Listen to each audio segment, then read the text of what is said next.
दोस्तों, आज हम बात करने जा रहे हैं 900 वर्षों तक जीवित रहने वाले इस महायोगी के बारे में, जिनके पास थी कई हैरान कर देने वाली शक्तियां और आखिर कैसे इतने दिन तक रहे जीवित। एक सामान्य व्यक्ति किस उम्र तक जीवित रहता है? मेरे हिसाब से 70 से 80 या इससे अधिक 90 वर्ष तो हम नॉर्मल मान सकते हैं, क्योंकि हम सभी की जानकारी में कोई ना कोई व्यक्ति ऐसा जरूर होगा जो इस समय 90 के दशक में चल रहा होगा या 90 के आसपास आकर उसने अपने प्राण त्यागे हों। अभी कुछ दिन पहले इंग्लैंड की महारानी एलिजाबेथ द्वितीय का 96 वर्ष की उम्र में निधन हुआ है। इस बात में कोई संदेह नहीं कि आज के समय में अगर कोई व्यक्ति 100 वर्ष का आंकड़ा पार कर लेता है तो उसे हैरानी से देखा जाता है। उस व्यक्ति के खानपान और लाइफस्टाइल के विषय में जानने के लिए लोग इच्छुक रहते हैं। 100 वर्ष की उम्र पार कर लेने वाला व्यक्ति एक अजूबा मान लिया जाता है। वैज्ञानिक भी उसे अपने शोध का केंद्र बना लेते हैं। ऐसी स्थिति में जरा आप ये बताएं, अगर आपको पता चले कि कोई ऐसा व्यक्ति भी हुआ है जो न सिर्फ 100, 200, 300 बल्कि पूरे 900 वर्ष की उम्र तक जीवित रहा, तो आपका क्या रिस्पॉन्स होगा? हमें उम्मीद यही है कि पहले तो आप इस बात पर विश्वास नहीं कर पाएंगे, और दूसरी बात, अगर किसी तरह विश्वास हो भी जाए तो आप यह अवश्य जानना चाहेंगे कि ऐसा कैसे संभव हो पाया। दुनिया भर में लंबी उम्र तक जीवित रहने वाले लोगों से जुड़े जितने भी रिकॉर्ड बने हैं, उन सभी से ऊपर है देवरा बाबा, जिन्हें महायोगी का दर्जा दिया गया है। कहा जाता है जब उन्होंने अपने प्राण त्यागे तब उनकी उम्र 900 साल से भी ऊपर थी।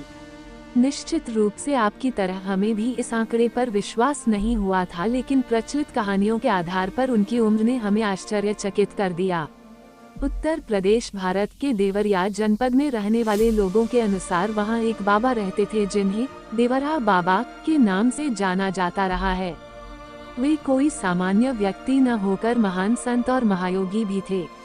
देश और दुनिया के अलग अलग स्थानों से लोग उनके दर्शन करने के लिए आते थे। माना जाता है उनके चेहरे पर अलग सी एक चमक होती थी। बहुत से लोग तो यह भी मानते थे कि उनके पास विभिन्न तरह की चमत्कारी शक्तियां होती थीं। हालांकि एक सच यह भी है कि उनकी उम्र को लेकर लोग अक्सर विरोधाभास रखते थे। कोई कहता था कि वे 250 वर्ष तक जीवित रहे, तो कोई यह मानता था कि उनकी उम्र 500 से 600 वर्ष के बीच थी। लेकिन हैरानी तब होती है जब लोग कहते हैं कि उनकी उम्र तो 900 वर्ष से भी अधिक थी। लेकिन कोई भी यह बात नहीं जानता कि देवरा बाबा आए कहां से थे, उनका जन्म कहां हुआ था। उनका पारिवारिक नाम कोई नहीं जानता, सब उन्हें देवरा बाबा के नाम से ही जानते थे। उनके जन्म की तारीख, जन्म स्थान तथा वे कब और कहां से आए, यह सभी तथ्य अज्ञात हैं। यहाँ तक कि उनकी सही उम्र का आंकलन भी नहीं है। बस लोग इतना जानते हैं कि वो यूपी के देवरिया जिले के रहने वाले थे और उन्होंने अपना आखिरी श्वास मंगलवार 19 जून सन 1990 को योगिनी एकादशी के दिन लिया था। बाबा के जीवन के संदर्भ में स्थानीय लोग अलग अलग कहानियां सुनाते हैं, जिसमें से एक कहानी काफी दिलचस्प है। करीब 10 वर्षों तक बाबा की सेवा करने वाले मार्कंडेय महाराज के अनुसार देवरा बाबा निर्वस्त्र रहा करते थे। इतना ही नहीं, वे धरती से करीब 12 फुट ऊपर एक लकड़ी के बने बक्से में रहते थे और केवल तभी नीचे आते थे जब उनका स्नान का समय होता था। यह भी माना जाता है कि बाबा ने कई वर्षों तक हिमालय में साधना की थी, लेकिन कितने वर्ष यह कोई नहीं जानता, क्योंकि हिमालय में उनकी उपस्थिति अज्ञात थी। हिमालय की गोद में जप तप करने के पश्चात ही बाबा ने उत्तर प्रदेश के देवरिया क्षेत्र की ओर प्रस्थान किया।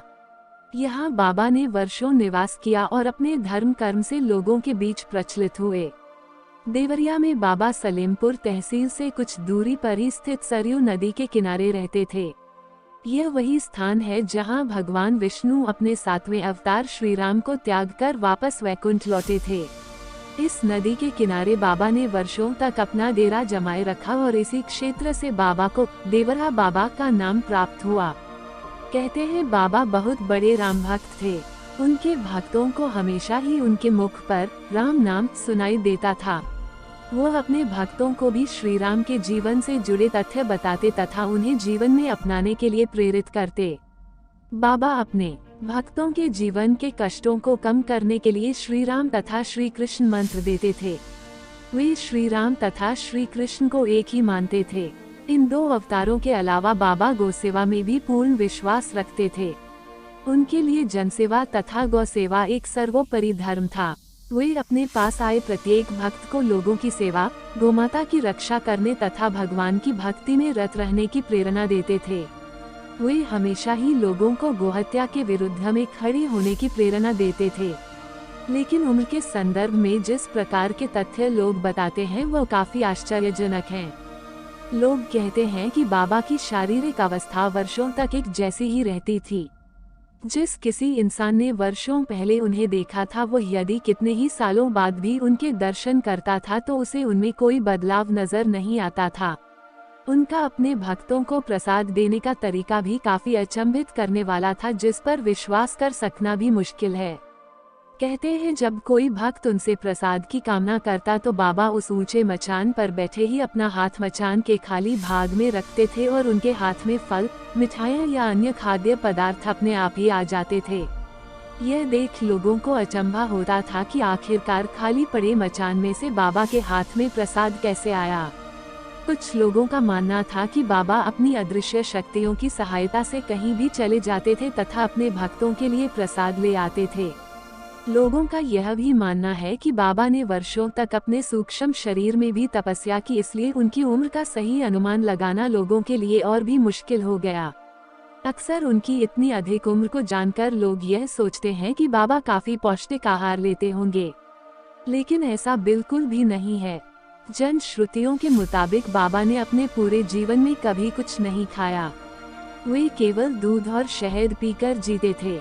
इसके अलावा श्रीफल का रस भी उन्हें बेहद पसंद था।